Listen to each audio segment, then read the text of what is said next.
mu majwi meza bahuje neza kandi ku murongo bakayahuza n'umurya wa gitari solo, hanyuma bakongeramo akavugirizo, hasigaye producer nawe akaza akavangamo ama instrumental atandukanye.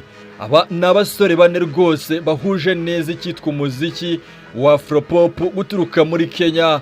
Uyu munsi ntabwo ndi muri Leta Zunze Ubumwe za Amerika nk'uko nsanzwe niyicarirayo, nagarutse cyane muri Afurika y'iwacu, ubundi nza kureba itsinda ryahogoje benshi cyane.